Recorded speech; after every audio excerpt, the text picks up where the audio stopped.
So I'm John Schad. I'm a Professor of Modern Literature here at Lancaster, and it's my pleasure to be talking now with Thomas Bailey. And Thomas is doing his MA here. So Thomas, thank you very much for popping in. And I won't call you James because I do keep doing that, don't I? That has become a bit of a saga for us, hasn't it? Has, so if it happens, forgive me. Forgive me. So, Thomas, you're doing your MA now, which is it the joint MA that you're doing? Yes, English literature and creative writing, right. Yes. Which then mirrors the BA, which again was the combined literature and creative writing. And as your accent portrays, you're from the Northeast? Yes. Precisely whereabouts? I'm from Sunderland, specifically. Right, excellent. And what drew you to Lancaster in the first place for the BA? When I first came to Lancaster, my primary interest was in creative writing, and the year that I came, it had scored really well in the league tables, which sort of set me on the path to thinking about coming to study at Lancaster. And I came for an open day. I fell in love with the city, with the campus, and with the department. Everybody was really friendly, and so that then led to me coming here to study, and consequently the creative writing remained an interest for me, but I think English literature really sort of has taken off, which is part of the reason why I'm planning to stay on and study a PhD in English literature rather than creative writing. So now you're planning to move to PhD.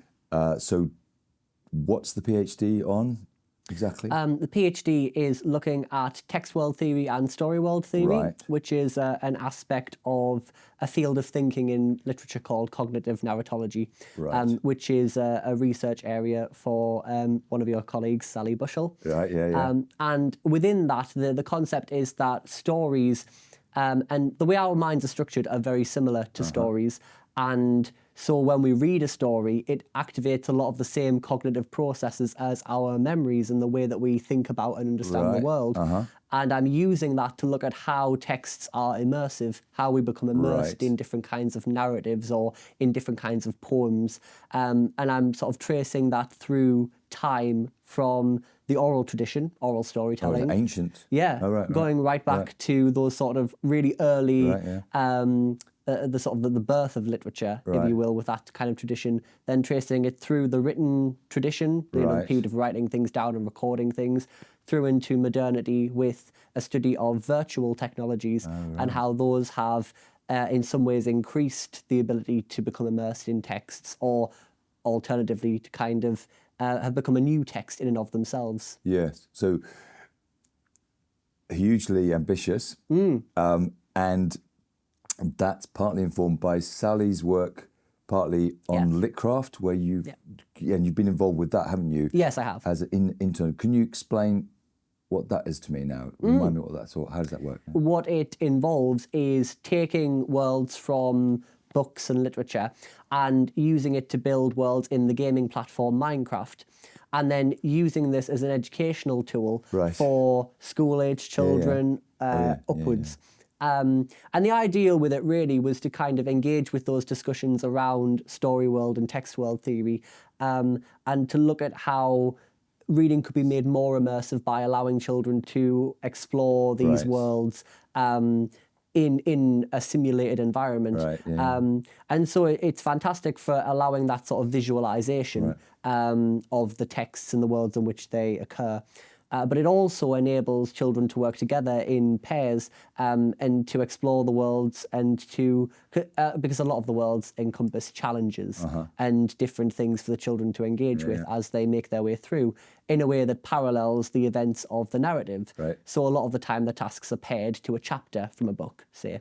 And I had the tremendous pleasure of being able to work with Sally on that over the summer just gone, summer 2024, and to sort of help her take off with this and sort of start getting it into schools. And that was kind of a paid role, wasn't it? And that was on a paid role. It was an internship, yes. Yeah, excellent. Out with that, around that, literature and creative writing here at Lancaster provides X, Y, and Z. What kind of X and Y and Z have you enjoyed or appreciated around the pure academic study? I think that in terms of disciplines, there are a lot of differences between the way that English literature and creative writing is studied.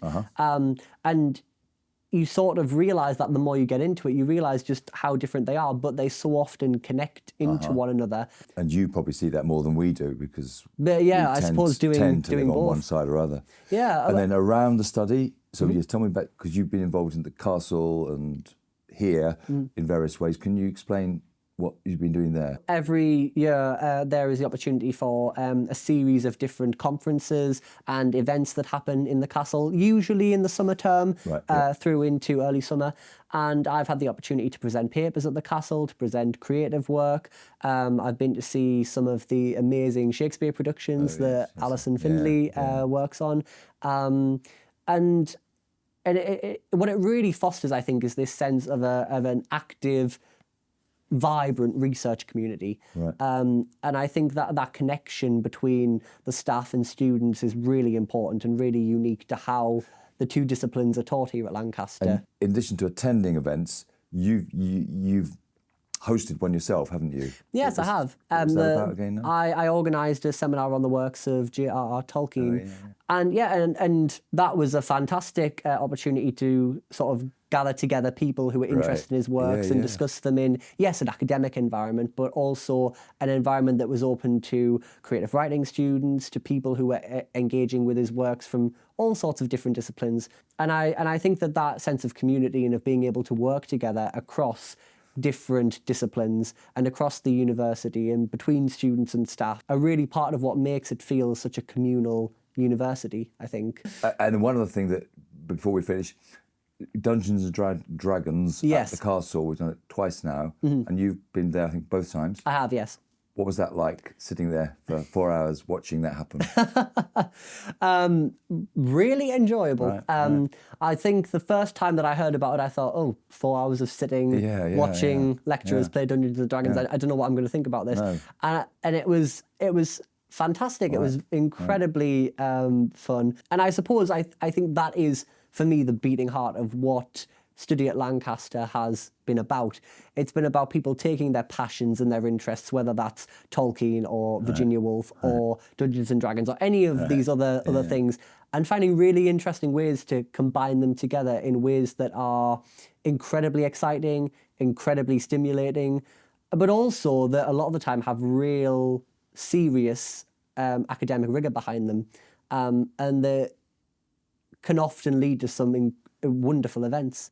Well, thank you very much. I was nearly going to say James. Thank you very much, Thomas, for talking to me. Thank you very much for talking to me as well, John. Cheers. Thank you. Thank you.